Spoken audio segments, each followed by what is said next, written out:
Good morning, dear students. Today we are going to start the new topic, that is solvation and solvation energy. Now, in the previous videos, we discussed about lattice energy, how to find lattice energy, the formulation, and all that.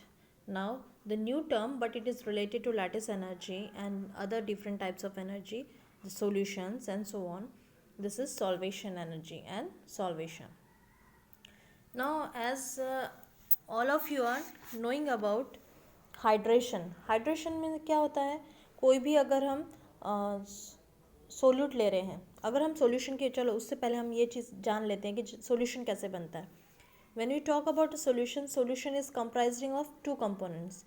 एक होता है solute जिसकी quantity कम होती है, और दूसरा होता है सॉल्वेंट जिसकी क्वांटिटी ज़्यादा होती है. तो solute plus solvent gives a solution. Now the solutions can be of different types. If our solvent is water, अगर ऐसा कंपोनेंट जिसकी क्वांटिटी ज़्यादा हो और वो कौन है, water, that is H2O, then in that process that process is called as hydration, है ना. उस फिनोमिना को हम क्या बोलेंगे, हाइड्रेशन. मतलब सोल्यूट जब हम सॉल्वेंट में मिलाएंगे, कौन सा solvent, water, then it is termed as hydration. Similar to that hydration, the other word is solvation. Solvation is nothing but the interaction between a solute and the solvent in the entire bulk. Okay, that is forming a solution, and the phenomena is called as solvation. जब solute और solvent की बात होती है तो mostly हम जब यहाँ हमारे इस चैप्टर में हम आयनिक सॉलिड्स की बात कर रहे हैं, तो naturally production of ions will be there or liberation of ions will be there. So positive cations and negative anions. So here we can see this is H2O. Now if our solvent is water, here you can see the distribution of ions. Oxygen is highly electronegative and hydrogen is electropositive.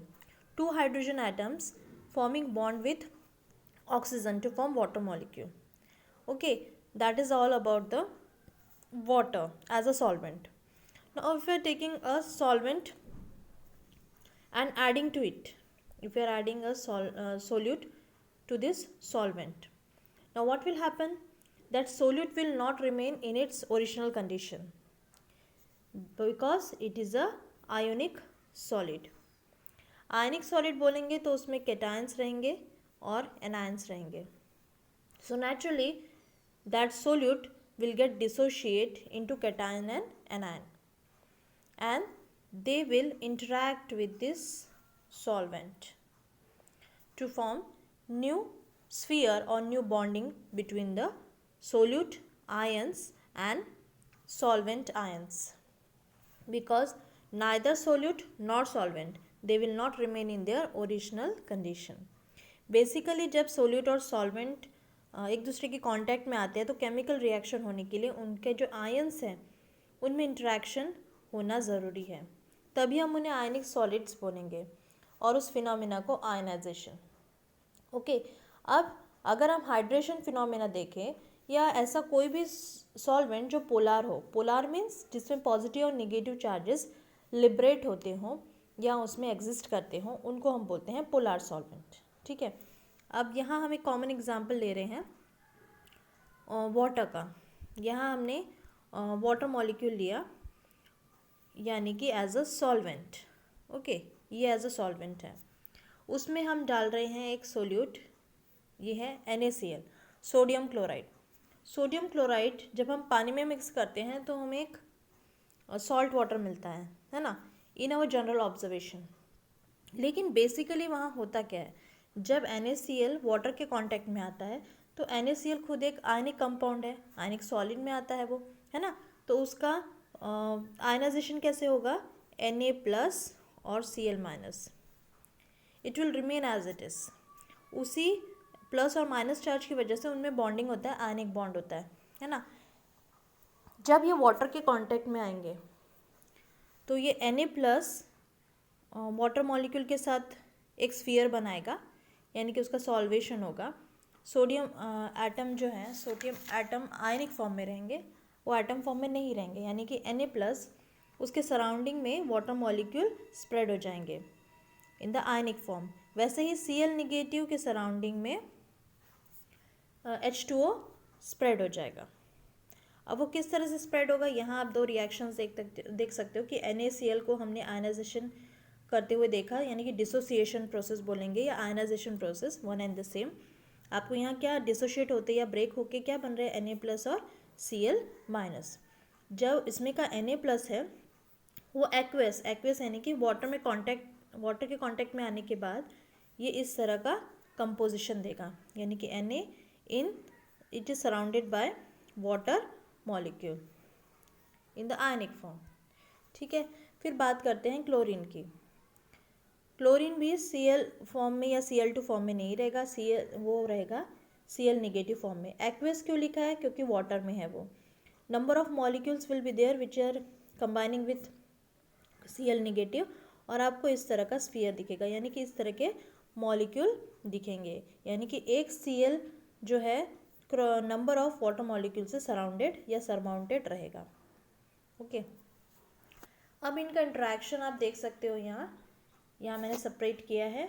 ये sodium के लिए है, देखिए sodium is in the centre, और उसका interaction कैसे होगा, हमेशा याद रखिए कि positive is attracted by negative and opposite charges attract each other. So naturally जब बॉन्डिंग होगी, यानी कि आयनिक बॉन्ड हम जब बोलेंगे, तो हमेशा opposite charges should face each other. जैसे Na पॉजिटिव है और वाटर में हम उसे डिसोशिएट करें या बॉन्डिंग उसकी इलेक्ट्रोपॉजिटिव और इलेक्ट्रोनेगेटिव में दिखा है, तो ऑक्सीजन का फेस Na की तरफ होगा, तब जाके इनमें बॉन्डिंग होगी। तो इस तरह का स्फीयर बनेगा, इसको हम बोलेंगे ionic sphere of sodium. Similarly chlorine पे नेगेटिव चार्ज है, तो उसके सराउंडिंग में ऑक्सीजन नहीं आएगा, उसके सराउंडिंग में वाटर का ऑक्सीजन नहीं आएगा, क्योंकि ऑक्सीजन निगेटिवली चार्ज है।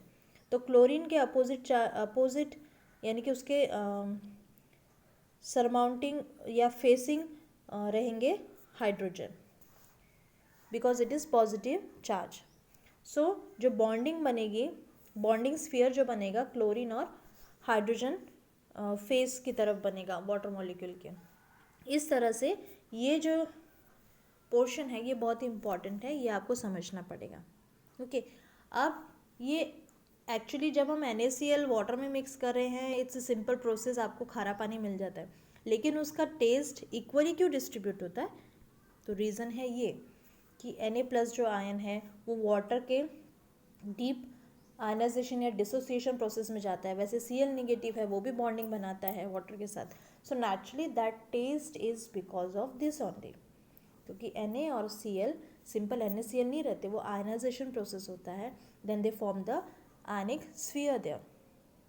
ओके, अब ये जो अट्रैक्टिव फोर्सेस होती हैं सॉल्वेंट मॉलिक्यूल में और सोल्यूट आयंस में। सोल्यूट आयंस सॉल्वेंट मॉलिक्यूल, यानी कि अगर हम यहाँ बात करें हाइड्रेशन की, तो हमारा वाटर मॉलिक्यूल हो गया सॉल्वेंट मॉलिक्यूल, और हमारे सोल्यूट आयंस हो गए Na+ और Cl निगेटिव। उनके बीच में ये जो अट्रैक्टिव फोर्सेस है ना, जिनकी वजह से ये बॉन्डिंग बन रही है, ये अट्रैक्टिव फोर्सेस कहलाती हैं सॉल्वेशन एनर्जी। अब ये फोर्सेस की वजह से मतलब जो एनर्जी रिलीज होगी है ना, ये आपस में अट्रैक्टिव फोर्सेस अप्लाई करेंगे, और वहाँ उस प्रोसेस को होने के लिए जो एनर्जी लगेगी that is called as solvation energy. अब जैसे जैसे आयंस सॉल्यूशन में मूव करेंगे, तो ये जो ये जैसे Na+ आयन है वो अगर आगे की तरफ बढ़ेगा, तो नेचुरल है उसके साथ ये पूरा स्फीयर भी मूव होगा। तो ये स्फीयर बड़ा है, एक सिंपल आयन को मूव करने के लिए ज़्यादा एनर्जी नहीं लगती है ना, लेकिन उसके साथ ये पूरा वाटर का स्फीयर उसके साथ चलेगा, वो जहाँ जहाँ मूव होगा it will carry the entire solvation sphere along with it. उस वजह से क्या होगा, इसका जो इफ़ेक्टिव साइज़ है आयन का वो बढ़ गया। Na+ का पहले साइज़ छोटा था, अब इसके साथ ये पूरा स्फीयर आ रहा है। सो नेचुरली तो आयनिक जो इफ़ेक्टिव स्फीयर है या आयनिक स्फीयर है उसका साइज़ क्या हो गया, बढ़ गया। इतने बड़े स्फीयर को अपने साथ फॉरवर्ड दिशा में या किसी भी डायरेक्शन में लेके जाना इट्स वेरी डिफ़िकल्ट। तो इसको हम इनके जो आयन की जो मूविंग प्रोसेस होती है उसको हम बोलते हैं मोबिलिटी, है ना। ये जो मोबिलिटी है वो क्या हो जाती है, डिक्रीज हो जाती है। सो जितनी मोबिलिटी कम हुई आयन की, उसकी कंडक्टिविटी भी अपने आप ही कम हो जाती है। हमेशा याद रखना कि किसी भी कंडक्शन प्रोसेस के लिए आयंस का मोशन बहुत ज़रूरी है या मोबिलिटी बहुत ज़रूरी है। तो ऐसी कंडीशन में जहाँ सॉल्वेंट मॉलिक्यूल सरमाउंट रहते हैं या सराउंडेड रहते हैं आयन से, आयंस कौन से, कैटायंस और अनायंस से, जो कि सॉलिड मॉलिक्यूल से प्रोड्यूस हुए हैं, ऐसी कंडीशन में उनकी कंडक्टिविटी डिक्रीज हो जाती है। ओके, डिक्रीज होगी ये। और यहाँ का सॉल्वेशन, सॉल्वेशन यानी कि सोल्यूट और सॉल्वेंट मॉलिक्यूल का इंटरेक्शन, उस प्रोसेस को हम बोलते हैं सॉल्वेशन। तो सॉल्वेशन तो बढ़ गया क्योंकि इनका स्फीयर बन रहा है, ये जो है सॉल्वेशन स्फीयर बन रहे हैं, ये सॉल्वेशन स्फीयर तो इंक्रीज हो रहे हैं, लेकिन जो मोबिलिटी है वो डिक्रीज हो रही है, कंडक्टिविटी है वो डिक्रीज हो रही है, but solvation will increase. So you will have a relation कि conductivity decreases with increase in solvation. Okay, that is the important conclusion in this. फिर आते हैं कि सॉल्वेशन एनर्जी, हमने बॉर्न हाइबर साइकिल देखा था। बॉर्न हाइबर साइकिल में solvation energy जो है वो कैसे फाइंड आउट करते हैं। यहाँ सिंपल NaCl का एग्जांपल लिया है। It's not negative sign here, it is simple NaCl, so that is a printing mistake in the book, so you just correct it. ठीक है, अब हम NaCl को, ये जो है ये क्या है, NaCl, सिंपल NaCl मॉलिक्यूल, ये सोल्यूट मॉलिक्यूल है, वो क्या बनाएगा, Na+ और Cl नेगेटिव। जब इसमें से एनर्जी रिलीज होगी तो यानी कि ये जो NaCl है उसमें का वाटर में अगर आप डिज़ोल्व करोगे, इसे एक्वस सॉल्यूशन में डिज़ोल्व करोगे, तो आपको क्या मिलेगा, Na+ और Cl नेगेटिव। Aq दिख रहा है, Aq मतलब एक्वस, यानी कि इन कांटेक्ट विथ वाटर। यहाँ आपको U दिख रहा है, U मीन्स लैटिस एनर्जी। जब डेल्टा HS पॉजिटिव दिख रहा होगा, ये क्या है, सॉल्वेशन एनर्जी ऑफ कैटायन, और डेल्टा HS निगेटिव दिख रहा होगा, ये है सॉल्वेशन एनर्जी ऑफ एनायन। तो इस तरह से इस एक्सपेरिमेंटल प्रोसेस के थ्रू या बॉर्न हाइबर साइकिल के थ्रू आप इसका कैलकुलेशन कर सकते हो, जिसके लिए फर्दर फॉर्मूला भी दिया हुआ है। So this is the formula. L is equals to U plus delta HS positive plus delta HS negative, जहाँ L क्या है, L, what is L there? So यहाँ L है हीट ऑफ सॉल्यूशन, क्योंकि यहाँ हम सोल्यूट और सॉल्वेंट की बात कर रहे हैं, है ना। तो जहाँ सोल्यूट सॉल्वेंट के कांटेक्ट में आया तो वहाँ कुछ ना कुछ अमाउंट ऑफ एनर्जी रिलीज होगी, हीट रिलीज होगी, तो उसे हम हीट ऑफ सॉल्यूशन बोलेंगे या एल बोलेंगे। यू तो आपको पता है लैटिस एनर्जी है। डेल्टा HS मैंने पॉजिटिव और निगेटिव में डिवाइड किया, यहाँ देखो, तो वो क्या हो गया, sum of solvation energies of cation and anion. अगर NaCl है तो Na+ आयन की सॉल्वेशन एनर्जी और Cl नेगेटिव आयन की सॉल्वेशन एनर्जी, इन सब का सम आप लैटिस एनर्जी से ऐडअप करोगे तो आपको क्या मिल जाएगा, heat of solution. Okay, so these are important terms involve in solvation energy. Explain solvation and solvation energy जब बोलते हैं तो आपको ये सारे पॉइंट्स इसमें कवर करनी है विद एन एग्जाम्पल, जैसे NaCl इन वाटर। तो फिर आपको ये इस तरह का स्फीयर बनाना है, इसको एक्सप्लेन करना है, इट विल कैरी 4 मार्क, है ना। उसके पहले वाला प्रीवियस ये जो सारे रिएक्शंस है वो भी उसमें आने चाहिए, then only you will get the marks for it. I hope यहाँ तक आपको समझ गया हो गया।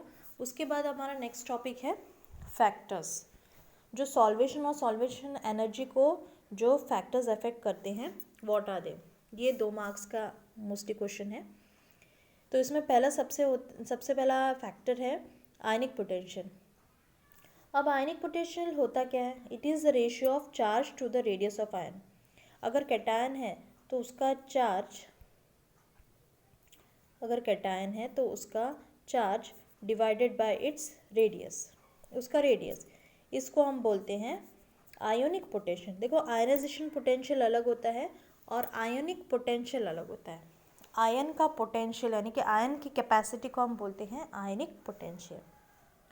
ओके, अब जितने चार्जेस, जितना उस पर्टिकुलर आयन का चार्ज ज़्यादा होगा उसका रेडियस उतना ही छोटा होगा, है ना। ऐसा क्यों होता है? एक बात आप समझ लीजिए कि जैसे ये एटम, अब हम एटम की बात नहीं करेंगे, आयन की बात करेंगे। एटम कब होगा? जब उसमें कोई भी आयन प्रेजेंट नहीं होगा।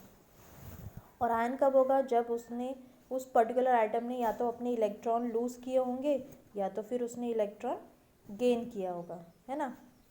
अगर वो गेन करता है तो it will have negative charge, और अगर वो लूज़ करता है तो उस पर आ जाएगा पॉजिटिव चार्ज। ये तो कैटायन और एनायन की बात हो गई कि वो कैसे बनते हैं। फिर अब जब एक आयन बन गया और अगर यहाँ न्यूक्लियर चार्ज, जब हम चार्ज बोलते हैं ना तो न्यूक्लियस पे कितना चार्ज है, यानी कि प्रोटॉन पे।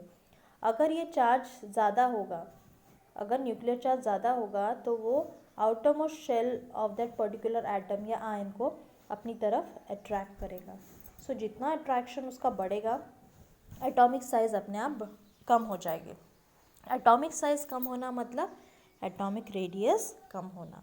इसलिए यहाँ कहा गया है कि more the charge smaller will be the radius, और जितना स्मॉलर साइज़ रहेगा उतना ही आयनिक पोटेंशियल ज़्यादा रहेगा। Okay, so that you have to understand. यहाँ एग्जाम्पल भी दिए हुए हैं। तो ये Na+ यानी कि हम एक सॉल्ट फॉर्म में लेंगे, उनको जब हाइड्रेशन प्रोसेस के थ्रू जाते हैं, यानी कि वाटर में अगर हमने उसे मिक्स किया तो एक सॉल्यूशन बन गया, और इस फिनोमेना को हम क्या बोलेंगे? हाइड्रेशन। तो जैसे Na+ दिया हुआ है तो Na+ यानी कि NaCl हमने लिया जो वाटर में डिज़ोल्व किया। अगर हम Mg2+ बोलेंगे तो MgCl2 जो सॉल्ट है उसको हमने वाटर में डिज़ोल्व किया। इस तरह से यहाँ क्या हो रहा है? Increase in charge with decrease in radius. तो यहाँ आपको इंक्रीजिंग और डिक्रीजिंग ऑर्डर यहाँ दिख रहा होगा, है ना। तो ये क्या है? Hydration energy follows the following order. ये आपको इनमें से कोई भी एक एग्जाम्पल लेना है, या तो ऊपर का भी ले सकते हो या तो लिथियम वाला भी ले सकते हो। फिर इसके बाद आता है सेकेंड फैक्टर जो है डाइलेक्ट्रिक कांस्टेंट। डाइलेक्ट्रिक कांस्टेंट जो है वो स्पेशली पोलैरिटी ऑफ सॉल्वेंट पे डिपेंड करता है। जो हमारा सॉल्वेंट है उसकी पोलैरिटी पे, है ना। जितना पोलर होगा, अगर डाइलेक्ट्रिक कांस्टेंट ज़्यादा है उस पर्टिकुलर सॉल्वेंट का, ठीक है, तो उतनी ही उसकी पोलैरिटी भी ज़्यादा होगी। Solvent is highly polar, it is indicating कि उसका डाइलेक्ट्रिक कांस्टेंट क्या है? ज़्यादा है। Vice and versa, higher the dielectric constant, higher the dielectric constant of the solvent, larger is the solvation energy. यानी कि डाइलेक्ट्रिक कांस्टेंट का सॉल्वेशन एनर्जी से डायरेक्ट रिलेशन है ना। मतलब क्या हुआ कि पोलर सॉल्वेंट जो है आयनिक सॉल्यूट्स को आराम से डिसॉल्व करते हैं, इसे हम कहेंगे डाइलेक्ट्रिक कांस्टेंट। तीसरा जो फैक्टर है वो है लैटिस एनर्जी। ये हमारा पहला हो गया आयनिक पोटेंशियल। आयनिक पोटेंशियल ज़्यादा रहेगा, इसका मतलब क्या हुआ? चार्ज डेंसिटी बढ़ेगी तो सॉल्वेशन एनर्जी भी बढ़ेगी। डाइलेक्ट्रिक कांस्टेंट में क्या हो? जितना डाइलेक्ट्रिक कांस्टेंट ज़्यादा रहेगा उतना ही सॉल्वेशन एनर्जी भी ज़्यादा रहेगी। फिर आते हैं lattice energy. For the separation of ions from each other, energy equal to lattice energy has to be supplied. At the same time if solvation takes place then some equal amount of solution energy is released. Smaller the value of lattice energy, higher the value of solution energy. यानी कि जितनी lattice energy कम होगी उतना ही solvation energy ज़्यादा होगी, यानी कि इनका रिलेशन है इन्वर्स वाला। Lattice energy is inversely proportional to solvation energy, है ना। इस तरह से we can make a list of these three factors: ionic potential, dielectric constant and lattice energy। ठीक है, अब इसके बाद नेक्स्ट टॉपिक आता है पोलराइजेशन ऑफ आयंस। पोलराइजेशन में आप याद रखो कि पोलराइजेशन का मीनिंग ये होता है कि पोलराइज होना, मतलब जब भी कैटायंस और एनायंस कांटेक्ट में आएंगे, देखिए कैटायंस और एनायंस कांटेक्ट में आएंगे तो उनका पोलराइजेशन होगा। अभी तक हमने बहुत सारे सिंपल एग्जांपल लिए कि कैटायन आ गया और एनायन आ गया, उनमें कांटेक्ट आया और एक आयनिक सॉलिड ने अलग अलग रिएक्शन दिए, ठीक है। लेकिन जब हम कैटायन और एनायन की बात करते हैं, अगर वो कांटेक्ट में आते हैं, कांटेक्ट में आना means they will attract each other, वो एक दूसरे को अपनी तरफ खींचेंगे, तो उसमें से स्ट्रॉन्गर तो होता है अगर एनायन की साइज़ तो नेचुरली यहाँ बड़ी रहेगी, है ना। तो एनायन क्योंकि वो गेन ऑफ इलेक्ट्रॉन्स गेन करता है, तो उसकी एटॉमिक साइज़ या आयनिक साइज़ ज़्यादा रहेगी। ऐसी कंडीशन में वो इस कैटायन को उसके रूप में रहने देगा क्या? नहीं, it will attract it towards it. तो इस तरह का डिफॉर्मेशन होगा। ये आप देख सकते हो यहाँ खिंचाव हो रहा है एंड एट द एंड क्या हो रहा है कि ये पोलराइज हो रहे हैं। पोलराइज होने के बाद इनमें प्योरली आयनिक बॉन्ड नहीं रह गया। अब यहाँ थोड़ा बहुत कोवलेंट कैरेक्टर भी इसमें आ जाता है।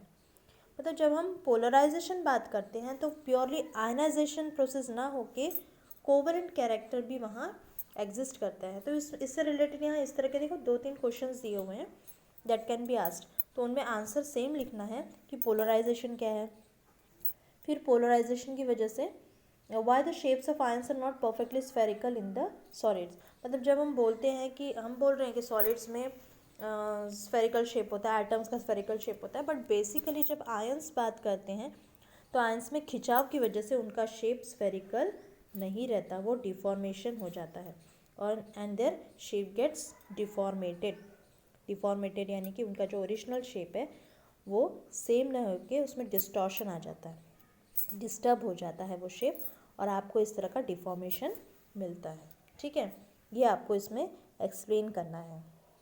The same thing is given there. अब आते हैं कि फैक्टर्स कौन से होते हैं पोलराइजेशन को इफेक्ट करने वाले। जब हम पोलराइजेशन ऑफ आयंस बोलते हैं तो उसमें लागू होता है फजान्स रूल। ये बहुत ही इंपॉर्टेंट टॉपिक है, so keep in mind. फजान्स rule छोड़ना ही नहीं है, पूरी तरह से अच्छे से पढ़ना है।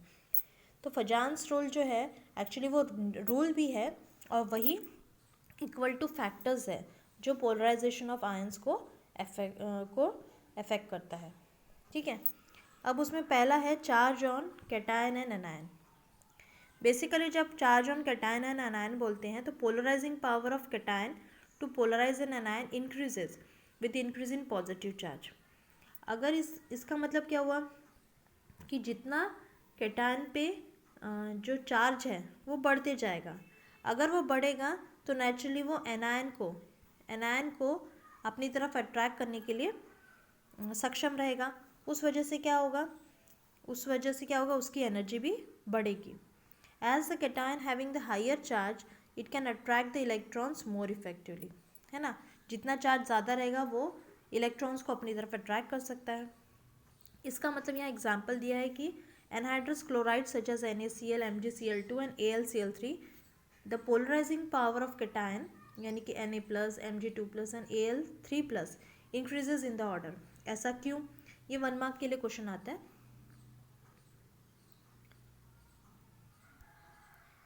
ये mostly just check it 1 minute.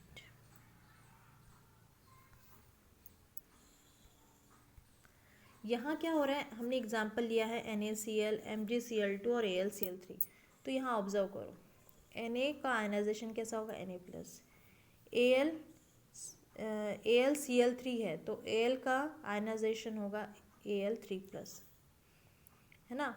और MgCl2 है तो Mg का आयनाइजेशन होके क्या बनेगा Mg2+। तो in charge on the cation और एनायन कहा है, इसका मतलब जितना चार्ज, ये जो चार्ज इसको हम चार्ज ऑन आयन बोलते हैं। यहाँ Al पे सबसे ज़्यादा चार्ज है तो इसकी कैपेसिटी इलेक्ट्रॉन्स को अपनी तरफ अट्रैक्ट करने की ज़्यादा रहेगी। उसके बाद MgCl2 की रहेगी, फिर उसके बाद Na+ की रहेगी, है ना। इस तरह से जितना चार्ज बढ़ेगा उतना ही वो अट्रैक्ट करने में कामयाब रहेगा अपोजिट चार्ज को। ओके, सिमिलरली उसी कंडीशन वही सेम लागू होता है एनायन पे भी। ओके, तो यहाँ उनके एग्जाम्पल दिए हैं। ये 1 मार्क का क्वेश्चन है कि आपको याद रखना है। उसके बाद आता है size of cation and anion. Size of cation and anion means the polarizing power of cation to polarize an anion increased with decrease in size. मतलब कैटायन जो है एनायन को ज़्यादा अट्रैक्ट कब कर सकता है या आयनाइज या पोलराइज कब कर सकता है, जब उसकी साइज कम हो। Okay, so here you can check, उसकी साइज जितनी कम होगी वो उतना ही उसे आसानी से अट्रैक्ट कर सकता है।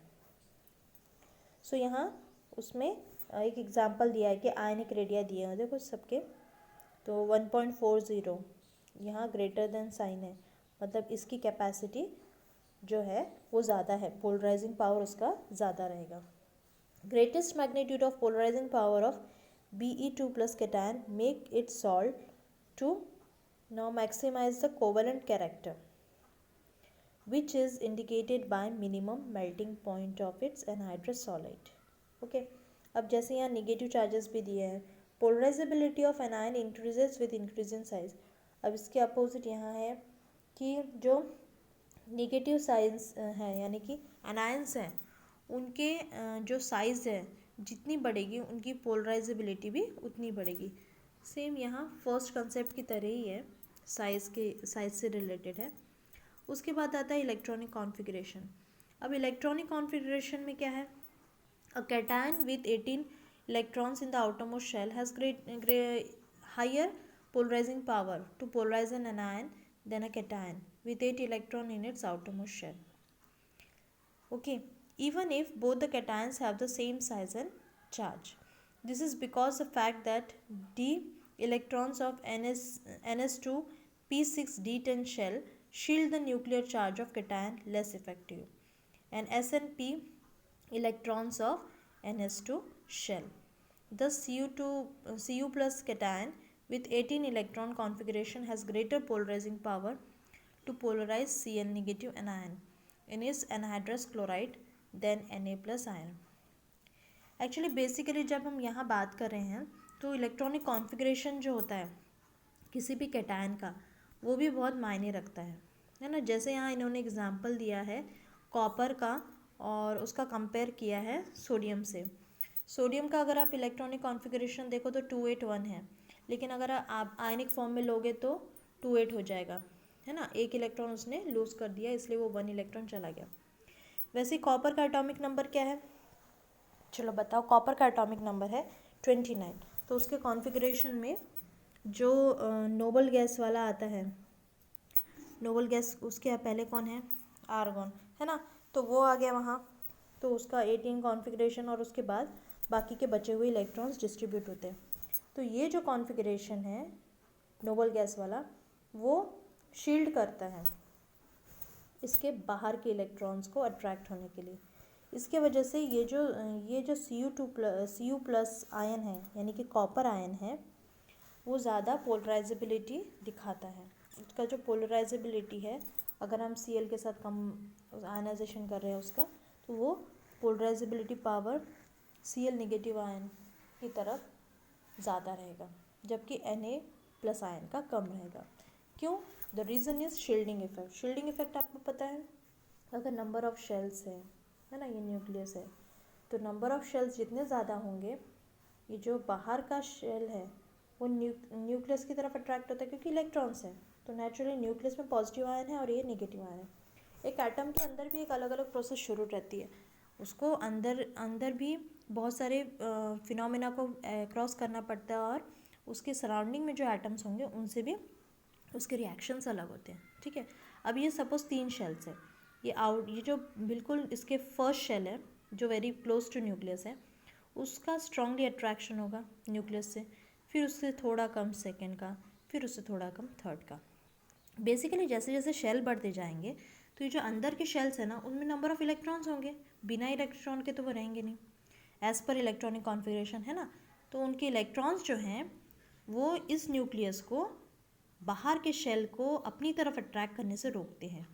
तो वो क्या बना रहे हैं, एक प्रोटेक्टिंग कवर बना रहे हैं जिसे हम बोलते हैं शील्डिंग इफेक्ट। तो यही काम करते हैं नोबल गैस के इलेक्ट्रॉन्स, है ना।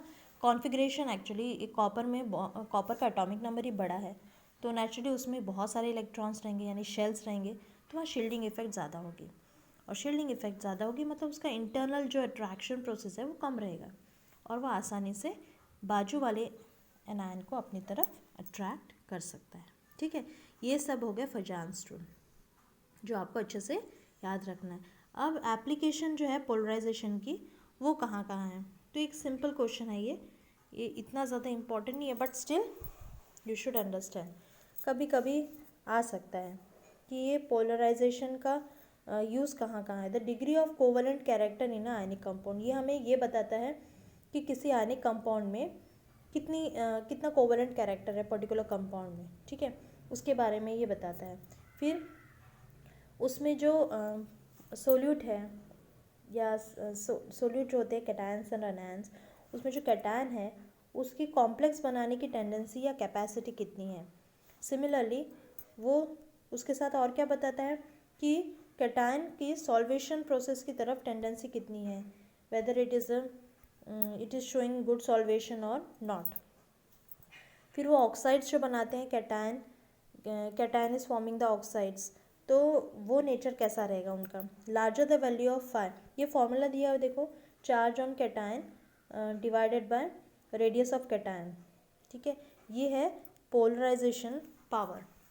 पोलराइजेशन पावर यानी कि पर्टिकुलर कैटायन की कैपेसिटी, तो उसको हम फॉर्मुलेट कैसे करें, charge on the cation divided by its radius.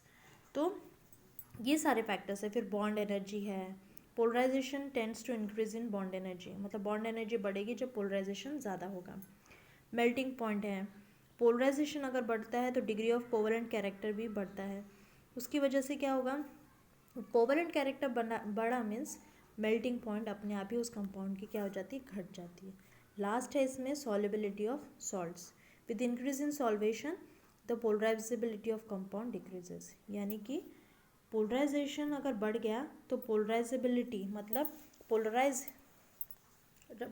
होने की कैपेसिटी घट जाती है उस कंपाउंड की जब वो बनेगा, ठीक है।